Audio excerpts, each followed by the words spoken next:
Chuck here, coming at you from Archer, Florida. I just talked to a guy. I'm sitting here second day at this Circle K, which is kind of cool.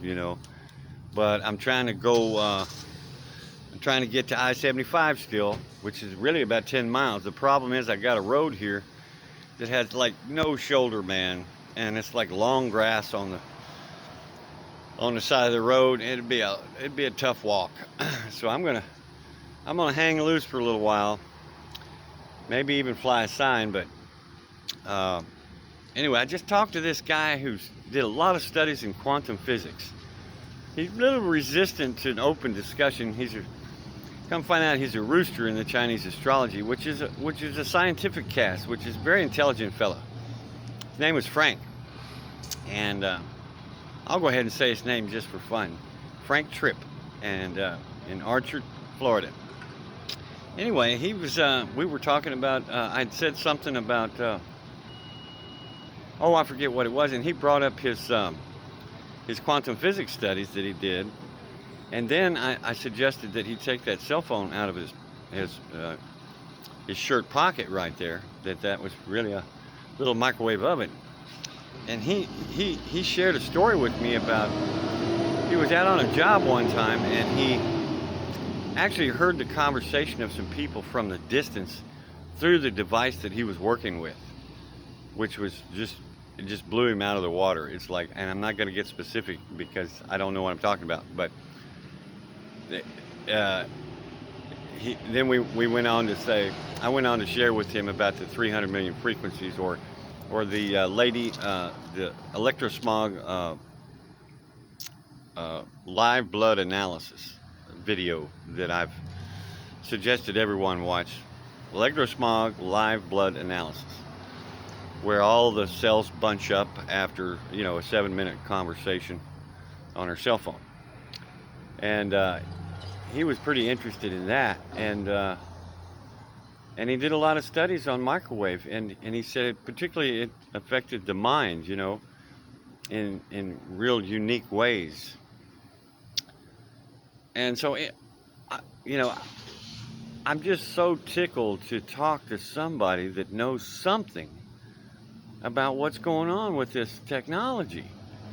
It's ridiculous. I feel like I'm just starving for a witness, to the situation. Can I get a witness? It's like chain. So after 70 minutes on her home computer, she comes back and looks at her blood, and all her blood cells are chained together, starting to bunch. So when I tell people that, I always have to sing the song, chain, chain of fools.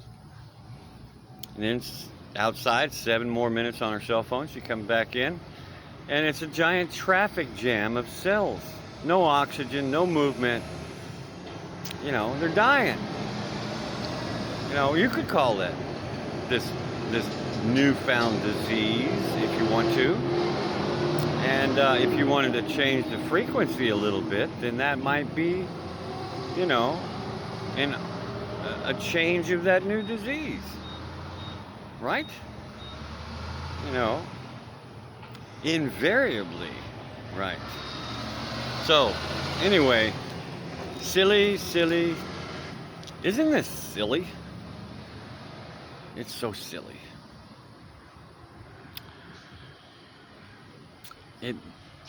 Does it not make sense, or does it make too much sense? Is it too sensual?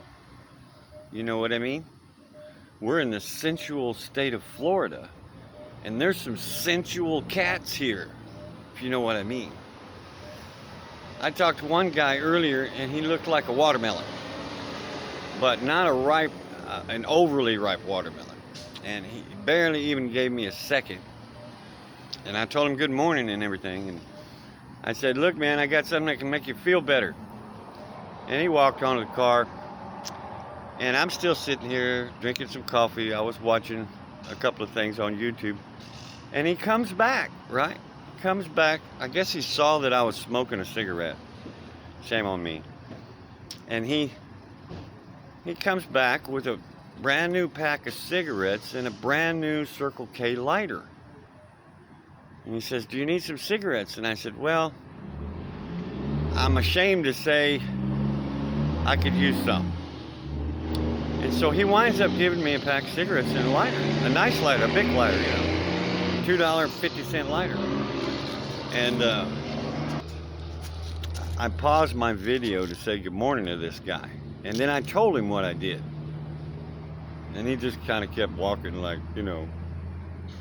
Anyway, and then I got a chance to give him my little business card thing, and I mean, just real resistance, strong resistance, and I can tell it's intellectual.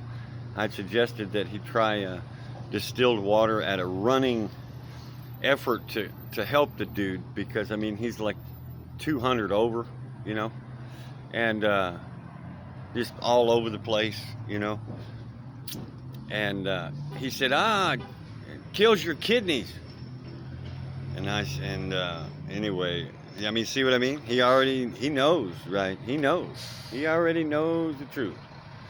Well, anyway, the last thing out of my mouth was, there's something that comes after the distilled that's really good.